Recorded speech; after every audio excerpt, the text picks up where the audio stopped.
আরে ডিঙ্কা চিকা এ এ এ এ এ এ এ এ এ। বিষয়টা বোঝেন নাই? আচ্ছা, কারা কারা বুঝছেন ভিডিওর শেষের অংশে বলবো এটা কি ছিল আর কেনই বা আমার তো কুতকুইতা খুশি ফিল হচ্ছে, বুঝতে পারবো? শোনো, মুরব্বীর কথা তো তোমরা জীবনে শুনছো না, এমনি এমনি কোনো চুলটি পাকছে না, বাতাসে না, আইডিয়ার উপর পাকছে। হুট করে রাষ্ট্রপতি পদে যে নতুন নামটা এন্ট্রি নিচ্ছে সেটাকে আমার আপনার সকলের প্রিয়, যারা এখনো ভালো হয়ে যান, সুদখুর বলেন ডক্টর ইউনূসকে, হ্যাঁ রাষ্ট্রপতি হতে যাচ্ছে, মামলা হবে। যদিও দেশে এখন ডেমোক্রেসি আছে, তারপরেও ইন্টারেস্ট, এটা বিজনেস পারপোজ আসতেই পারে। যাই হোক, তো হুট করে টোটালি বাউন্ডারির বাইরে থেকে যে আবার ইন করা, তাও কোন পদে? মানে ভাবতে পারেন, রাষ্ট্রপতি পদে। তবে আমি যখন ওনার কথা বলছি তখনও বিষয়টা শতভাগ নিশ্চিত নয়, তবে আলোচনায় উঠে চলে এসেছেন। অপরদিকে মির্জা ফখরুল ইসলাম, ডক্টর মঈন খান এবং খন্দকার মোশাররফ হোসেন, এই তিনজনের মধ্যে আমি বলছিলাম যে মির্জা ফখরুল ইসলাম তিনি সবচেয়ে বেশি যোগ্য। যদি এখনও আমি বলি রাষ্ট্রপতি পদে কে বেশি যোগ্য, ডক্টর ইউনূস নাকি মির্জা ফখরুল ইসলাম আলমগীর, আমি মির্জা ফখরুল ইসলাম আলমগীরের, আমি মনে করি ব্যক্তিগতভাবে, এটা আমার ব্যক্তিগত একটা ফিলিংস, যে he is better than doctor Yunus. কারণ ডক্টর ইউনূস তিনি ডিফারেন্ট একটা অ্যাঙ্গেলের স্টেজে হয়তো সফলতা পেয়েছেন, কিন্তু রাষ্ট্র পরিচালনায় তিনি খুব বেশি সফলতা পাননি। তিনি তার জন্য যে পরিমাণ সুযোগ সুবিধা নিয়েছেন, রাষ্ট্রপতি হয়ে গেলে তার এত কথা বলতে পারবো না, হ্যাঁ আগেই বললেন আর কি। যাই হোক, এখন কেন হঠাৎ করে মির্জা ফখরুল ইসলাম আউট হইয়া ডক্টর মোহাম্মদ ইউনূসের নামটা আলোচনায় আসছে? একটা জিনিস খেয়াল রাখেন, আপনি হয়তো আলোচনায় নয়তো সমালোচনায়, কোনোটাই কিন্তু থাকতে হবে। আলোচনায়ও নাই, সমালোচনায়ও নাই, আপনি কিন্তু আসলে মাঠের মধ্যেই নাই। দর্শক, আগামী 24 অক্টোবরের মধ্যে নতুন রাষ্ট্রপতি নির্বাচন প্রক্রিয়া সম্পন্ন করতে হবে। তো এখন এই আভ্যন্তরীণ যেই সমীকরণ আমরা দেখছিলাম, সেই সমীকরণ ছাপিয়ে ডক্টর মোহাম্মদ ইউনূসই রাষ্ট্রপতি পদে আসতে পারে এমন আলোচনা এই মুহূর্তে রাজনৈতিক বিশ্লেষক সহ বেশ কিছু ব্যক্তিদের মতামত সামনে আসছে। বলা হচ্ছে যে ডক্টর ইউনূস সাহেব, এখন অনেকে বলতেছেন যে নির্বাচনের আগে ডক্টর মোহাম্মদ ইউনূসের সাথে যখন জামাতের খুব বেশি ঘনিষ্ঠতা ছিল, একটা পর্যায়ে আমরা ভাইবেই নিয়েছিলাম যে এই সরকারটারে জামাতই চালায়, তাই না? ডক্টর ইউনূস জামাতের কথায় ওঠেন বসেন, এরকম কিন্তু একটা পারসেপশন তৈরি হয়েছিল, বিশেষ করে বিএনপির পক্ষ থেকে ইশারা ইঙ্গিতে বলা হতো। কিন্তু যখন লন্ডনে গেলেন ডক্টর ইউনূস, সেইখানে একটা বৈঠক হয়েছিল, সেই বৈঠকের পরই সব কিছু আসলে আস্তে আস্তে বদলাতে থাকে। আমরা দেখছি যে ডক্টর ইউনূসের তৎকালীন প্রেক্ষাপটে বিএনপি যে কোণঠাস অবস্থান ছিল, সেখান থেকে কিছুটা হলেও তারা স্বস্তির নিঃশ্বাস ফেলেছিল।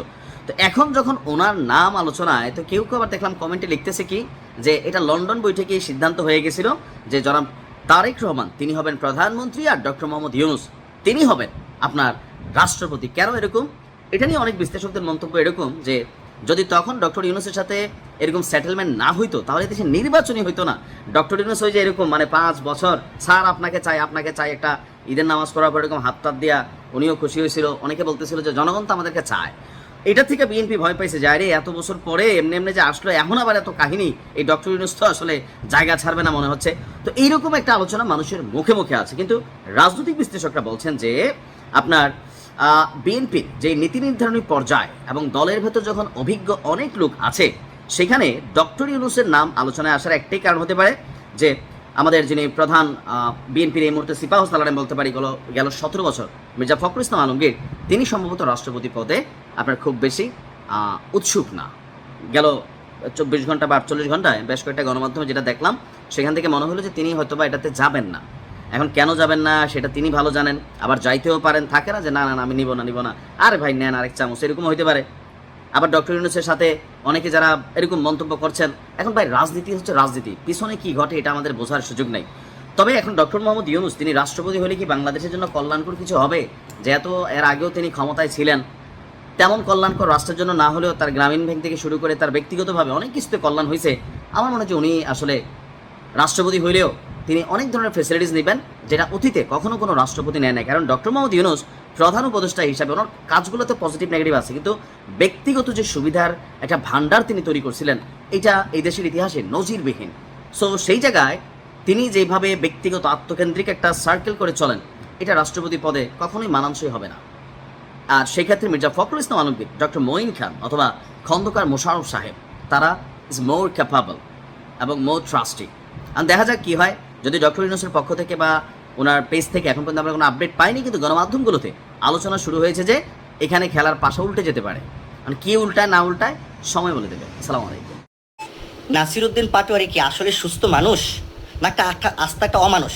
আমরা জানি সে একটা নষ্ট বেয়াদব, আঙ্গুল ফুলে কলা গাছ হয়েছে। ডক্টর ইউনূস তার বাবা লাগতো, সমস্ত ছাত্রদেরকে টাকার পাহাড় বানানোর সুযোগ করে দিয়েছে। সেই টাকা দিয়ে মানুষ ভাড়া করে বিভিন্ন জায়গা যায় উস্কানি করা হচ্ছে। এখন কি রাজনীতি? এখন আপনারা বলেন প্রিয় দেশবাসী, এখন কি কোনো নির্বাচন আছে? সারা বাংলাদেশ যায় সে উস্কানি দিতেছে, যে যেখানে যাইতেছে সেখানে যায় এমপি মন্ত্রীদের বিরুদ্ধে গালাগালি করতেছে। ছাত্রদল, যুবদল, বিএনপির সরকার গঠিত সরকার 5 বছরের জন্য বসছে, সে সরকারের বিরুদ্ধে যা খুশি তাই করতেছে। অথচ সরকার বর্তমান তারেক রহমান সাহেব প্রধানমন্ত্রী একটা বাজে কথাও বলেন না, কাউকে ইঙ্গিত করে কথা বলেন না, প্রতিশোধমূলক কথা বলেন না, কিন্তু এগুলো তাদের সহ্য হচ্ছে না। মানে তারা চাচ্ছে যে কোনো একটা ট্রেন্ডিংয়ে থাকার জন্য, তারা নিউজে হেডলাইনে থাকার জন্য কিছু কিছু সাংবাদিকদের তারা টাকা পয়সা দিয়ে কিনে রাখছে শুধুমাত্র তাদের গালাগালিগুলো প্রচার করার জন্য। বুঝতে পারছেন? কারণ তাদের যে ভাষাগুলো, ছাত্রদল যুবদল নাকি বলে জানোয়ার। কিছুদিন আগে বলতো মির্জা আব্বাস, ওই যে আমাদের সংসদ বিএনপি স্থায়ী কমিটির সদস্য মির্জা আব্বাস কি চ্যাটের বাল, একটা টুকায়ের একটা বাচ্চা রাজনীতিতে ঢুকছে, সে বলে মির্জা আব্বাস নাকি কি চ্যাটের বাল। আবার কিছুদিন আগে বলছিল যে সেনাবাহিনীর মাথায় কোনো ঘিলু নাই, বিদেশে যায় ওই অস্ত্র বাঙ্গাবঙ্গার প্রদর্শনী থেকে অস্ত্র কিনে নিয়ে আসে, ভালো করে অস্ত্র চালাইতে পারে না, আমাদের বাংলাদেশ সেনাবাহিনী চালাইতে পারে না এই নাসিরউদ্দিন পাটোয়ারি। কতদিন বলছে নির্বাচন হবে না, 400 আসনের মধ্যে 300 আসন এনসিপি নেবে, সরকার গঠন করবে, নির্বাচন হবে না হবে না হবে না, মানে ডক্টর ইউনূস তার বাপ লাগতো, সব বলে দিছে।